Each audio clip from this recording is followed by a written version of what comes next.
les disciples marchaient avec Christ, mais ils n'avaient pas le Saint-Esprit. Parce qu'en d'autres termes, à ce temps-là, le Saint-Esprit avait une forme et une apparence appelée Jésus.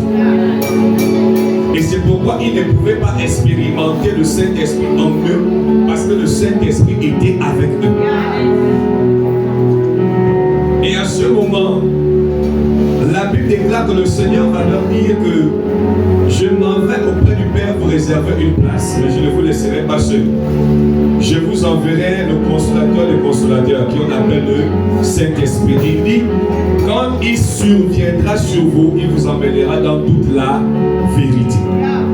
Donc la première chose que je dois noter en tant que chrétien, est-ce que tu es là? Donne-moi amen bien. La première chose que je dois noter, c'est que celui qui a reçu le Saint-Esprit, le premier mouvement qui existe en toi, c'est la vérité. Et que celui qui a le Saint-Esprit en lui, la première chose qui commence à se manifester en toi, c'est l'esprit de vérité. Tu deviens l'une des personnes qui détestent le mensonge. Parce que le Saint-Esprit dans la vie d'un homme ne peut plus t'amener à mentir. Parce qu'il est l'esprit de vérité. Alléluia. Il est l'esprit de vérité. Donc si j'ai le Saint-Esprit en moi, le Saint-Esprit en moi ne peut plus me donner la force de mentir.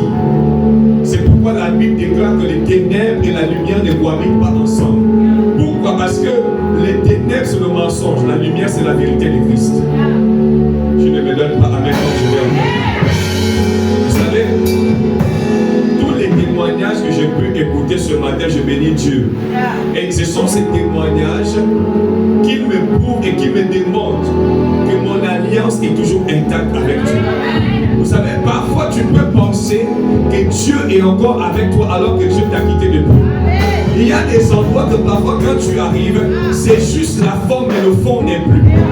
Écoutez, quand j'ai pour habitude d'enseigner sur la parole, je vous enseigne et je vous dis que la parole de Dieu qui est la Bible, elle est la lettre et l'esprit. Mais la profondeur c'est le Saint-Esprit. C'est pourquoi vous allez voir, il y a des personnes que lorsque tu te mets à méditer, lorsque tu te mets à lire la Bible, tu te limites juste à la lettre. Mais la Bible dit que la lettre tue et l'esprit vivifie. Mais l'esprit ne peut vivifier qu'une personne qui est en parfaite union avec Monsieur le Saint-Esprit. Je ne me donne pas amen. La manière de me dire amen ne me motive pas et parler. Non. Quand le Saint-Esprit est en toi, il te donne l'esprit de vérité.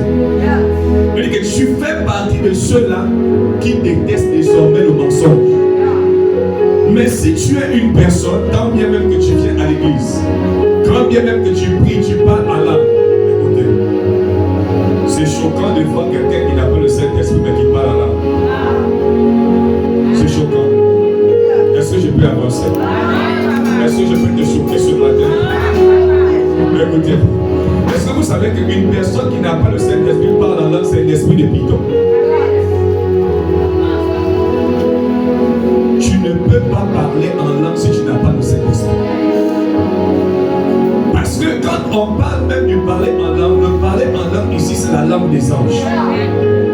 La Bible déclare que celui qui parle en langue s'édifie lui-même.